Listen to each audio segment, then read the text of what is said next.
예수를 믿었으니까 됐지.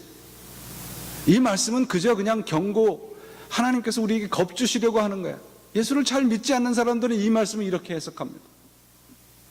정말 예수를 믿고 따라가는 사람들은 두렵고 떨리는 마음으로 매일매일 살아가게 되죠.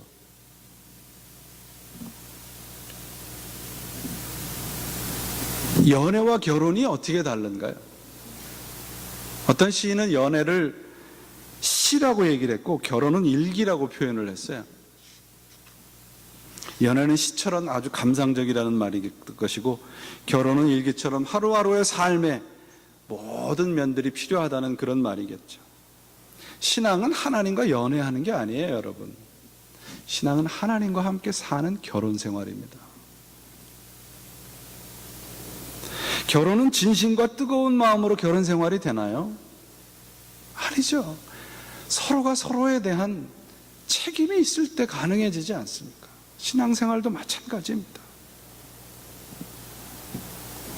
우리 기독교의 신앙, 믿음은 우리의 욕망의 필요를 채워주는 신비스러운 능력이나 도구가 아니잖아요. 믿음을 여러분 두 가지로 설명을 할 수 있습니다. 더운 날씨에 고리타분한 얘기 한다고 귀 막지 마시고요. 대단히 중요한 말씀입니다. 첫째가 뭐냐 그러면 믿음으로만 뭐를 얻을 수 있습니까?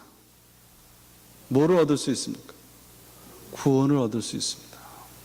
믿음은 구원을 얻을 수 있는 능력이고 통로입니다. 그것으로 끝나는 게 아닙니다. 두 번째는 믿음은 그렇게 살아가야 되는 책임입니다. 로마서 1장 17절에 보면요, 이런 말씀이 있습니다.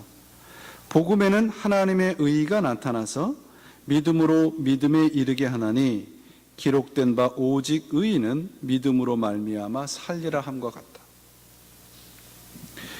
하나님의 의의가 나타나서 하나님께서 우리에게 손을 뻗치셔서 우리를 믿음에서 믿음에 이르게 한대요. 첫 번째 믿음은 내가 예수님을 그리스도라고 고백하게 만드는 은혜의 단계입니다. 그러면 내가 이르는 두 번째 믿음의 단계는 무엇인가요? 내가 그렇게 살아가야 되는 책임의 단계입니다. 예수를 믿습니다. 이 말은 첫 번째 단계입니다. 어떤 조건이나 자격이 없습니다. 두 번째 믿음의 단계는 트러스트의 단계입니다. 구원 얻은 이후의 상태입니다. 신자의 책임을 말합니다. 구원받은 자로 구원받은 자답게 살아가야 우리는 믿음에 이르게 됩니다. 거기까지를 구원이라고 얘기를 해요. 우리가 가지고 있는 거에 지정의가 있잖아요. 이걸 신앙으로 우리가 적용을 해보면요, 내가 예수님께서 우리의 구세주라고 하는 것을 머릿속으로 믿는 거예요. 그걸 영어로 believe라고 얘기를 할 수 있습니다. 가슴으로 받아들입니다.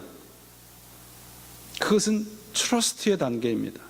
그 다음에 내 의지까지 하나님께 드리는 겁니다. 그거는 obey의 단계입니다. 이 세 가지가 다 구원이에요. 하나도 빠져서는 안 됩니다.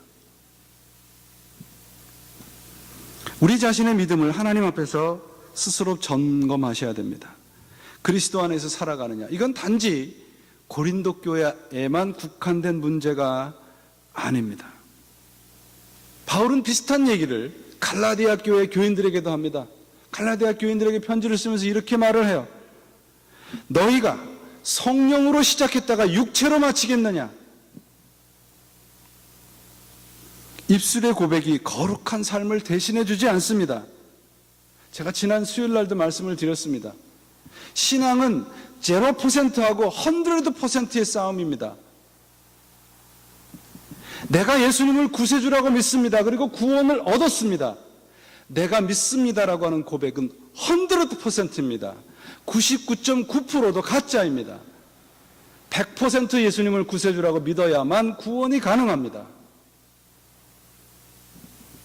너희가 나를 온전히 믿느냐? 그렇게 예수님께서 물으셨잖아요. 너희가 나를 대충 믿느냐고 물으셨습니까? 아니잖아요. 대충 예수를 믿습니다. 그러면 천국에 갑니다.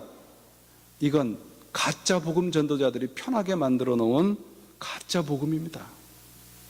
예수님을 100% 구세주로 믿으셔야 됩니다. 여러분, 여러분의 배우자, 여러분의 친구, 나는 너를 한 90%만 믿어. 그러면 뭡니까? 안 믿는다는 소리예요. 그런데 우리는 왜 예수님, 신앙의 세계에서는 그냥 한 90%만 믿고 내가 입술로만 고백하면 천국에 간다는데 왜 이 사실은 철떡같이 믿느냐 그 말이에요. 뭔가 잘못되지 않았습니까? 신앙은 예수님을 100% 믿으실 때 구원이 가능해집니다. 그리고 그때 능력이 나타납니다.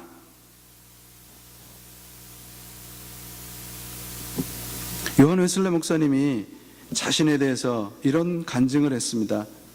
내가 회심을 하고 중생을 체험하기 전에도 선교사였으며 예수 믿는 사람이었습니다. 나는 예수를 열심히 믿었고 온갖 교회 일에 몰두하였습니다. 그러나 그 당시에는 아들의 믿음이 아니요 종의 믿음을 가졌었습니다. 종의 믿음은 억지로 하는 것입니다. 아들의 믿음은 은혜요 축복입니다. 사랑하는 여러분, 우리가 이 더운 날씨에 에어컨도 안 돼 있는 이 예배당에서 왜 예배를 드리고 있습니까? 믿음은 말씀이 삶으로 나타나는 겁니다. 믿음은 진리가 삶으로 나타나는 겁니다. 그렇지 않은 모든 믿음은 가짜입니다. 자녀의 믿음, 자녀다운 삶을 살면 하나님께서 나를 버리우신다, 버리운 자처럼 취급하실 것이라는 경고의 말씀으로 우리는 더욱더 하나님을 의지하게 될 것입니다. 현대의 탕자는 누굴까요? 성경에서의 탕자의 비유에 나오는 탕자는 어떤 사람이었습니까?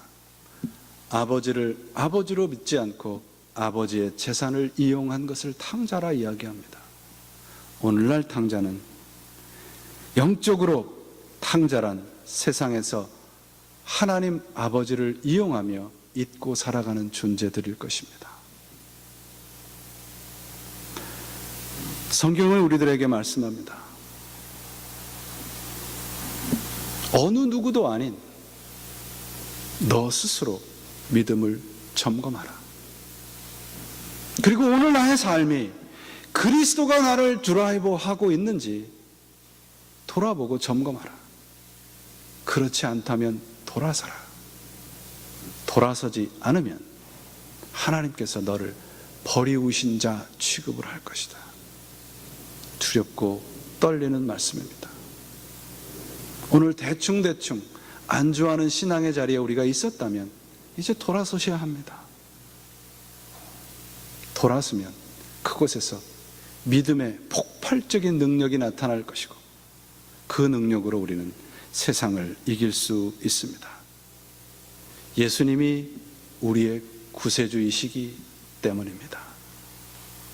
그 구세주의 능력이 여러분의 것으로 100% 활용하셔서 세상을 이기시고 세상 가운데서 그리스도인으로 살아가실 때 누리는 축복을 오늘 이전을 나가 한 주간을 살아가시는 여러분의 삶의 현장에서 누리시기를 주님의 이름으로 축원을 드립니다. 기도하시겠습니다. 하나님, 우리의 믿음을 돌아보아 대충 믿었던 믿음의 자리에서 돌아서게 하옵소서. 세상에서 시간 나고 세상에서 한가해지면 예수님을 따라가겠노라 작정해